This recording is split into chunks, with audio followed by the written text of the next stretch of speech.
I'm a doctor. I'm a lawyer. I'm a journalist. I'm a student. I'm a teacher. I'm a representative. I have cancer. The outdated laws of prohibition are more dangerous than the plant itself. I lost my scholarship. I was fired. 20 million arrests since 1965. This is getting ridiculous. Our prisons are overcrowded with non-violent offenders. We have the opportunity to change. This is costing our country billions of dollars. Making my family and I fight in a courtroom is difficult enough when I'm already fighting through chemotherapy. There's no reason to be scared by tradition anymore. We can stop this. We can stop this. We are the American people, We can stop this. and you have our support. We're old. Young. Straight. Gay. We're every race and nationality. And we're not going to give up. You can tax it. You can regulate it. Apply age restrictions. You can create millions of new jobs. We can save our economy. President Obama? It's time for legalization. Legalization. Yes. We. Can. This has been a public service announcement for Norma.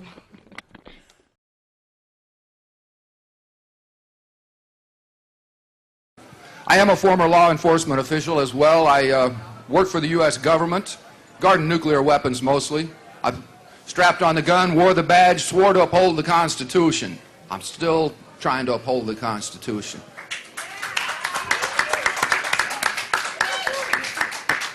If I may reiterate a bit about LEAP, I think we're now approaching 9,000 members worldwide.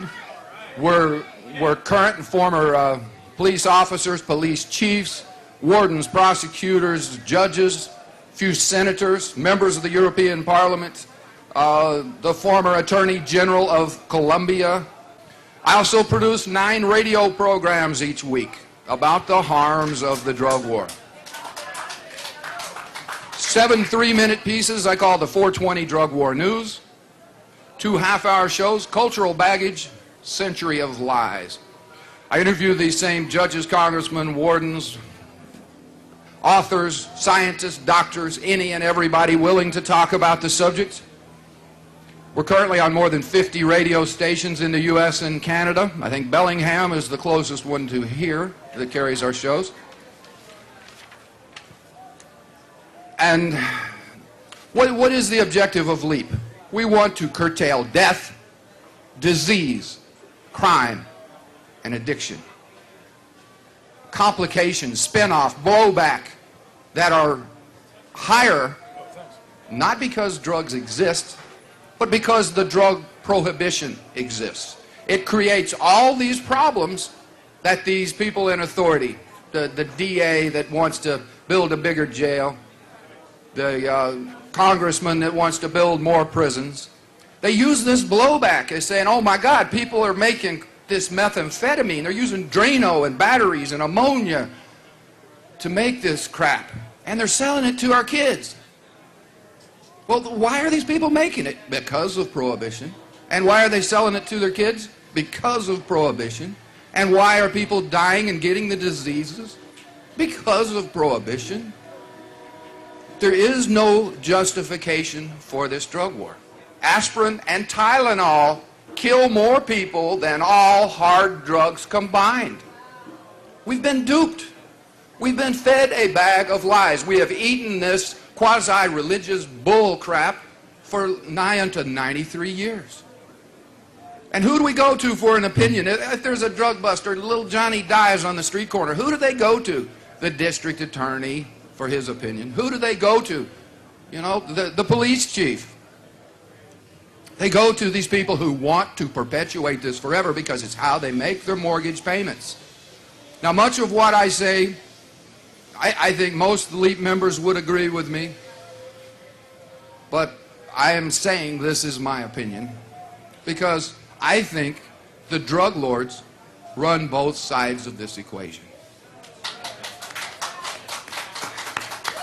Over the lifetime of this drug war, we've given $1 trillion, $1 trillion. I'll tell you how much money that is here in a minute. It's hard to envision, but $1 trillion to law enforcement. Stop that flow. Protect little Johnny. Keep our neighborhoods safe. And of course, it's gotten worse and worse and worse. But over that same 92-year time frame, we've given $10 trillion to the terrorists, to the dangerous cartels, and we've created the reason for which most of these violent street gangs exist through this drug war. It's the reason children have access. It's the problem itself. but they use it as justification to ask for more money. Whether they succeed, whether they fail, they always need more money. A lot of damn money wasted. It could be built on our infrastructure, could be going to school, towards health services for the people of this nation. We've flushed $1 trillion down the toilet. Now you take the trillion we've given to law enforcement, you take the 10 trillion we've given to the criminals, and you start loading it onto trains, freight cars, 62 feet long, 8 feet wide, 10 feet high. You can get about $9 billion in a freight car. $100 bills. But if you take the money we've wasted on this drug war and you fill that train, it's 9 miles long, full of $100 bills that we have wasted in this effort. Now, I am all for medical marijuana. I am a medical marijuana patient. I am a religious sacramental cannabis minister. I'm a former cop. I do the radio. I stand before the people of power in my hometown, Houston, the gulag filling station of planet Earth. We send more people to prison than most of the other states in this nation. Our jails are overflowing, people sleeping on the floors. Our prisons are overcrowded. They're shipping them to other states. And why?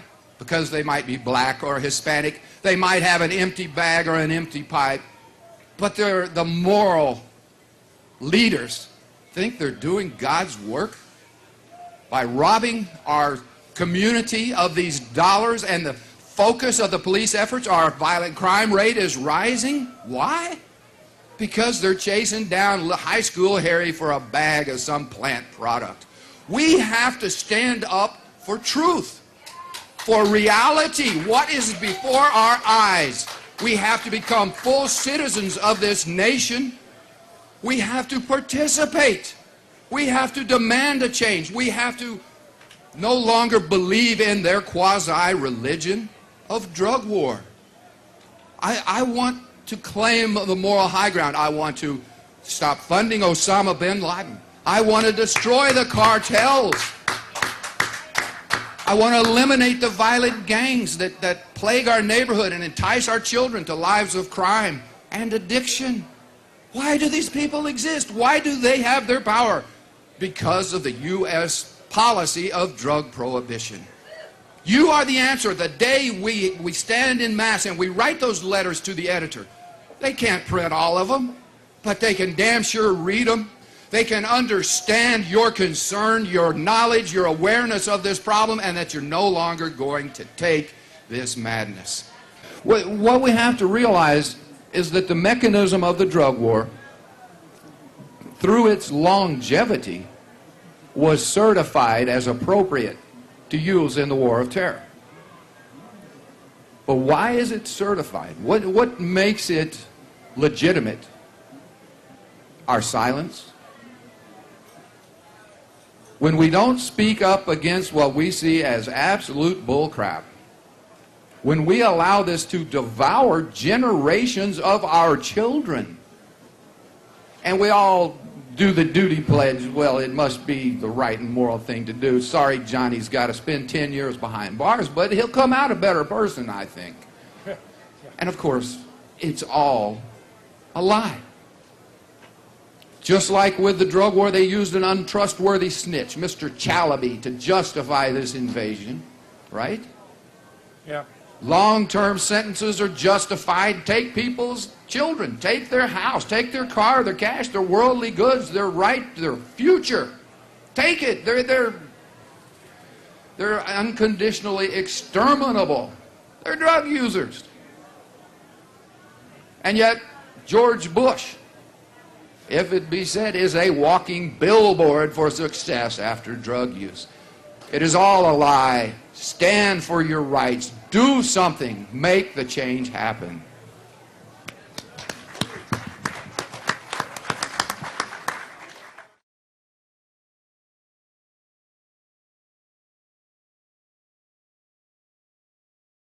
Marijuana could well turn out to be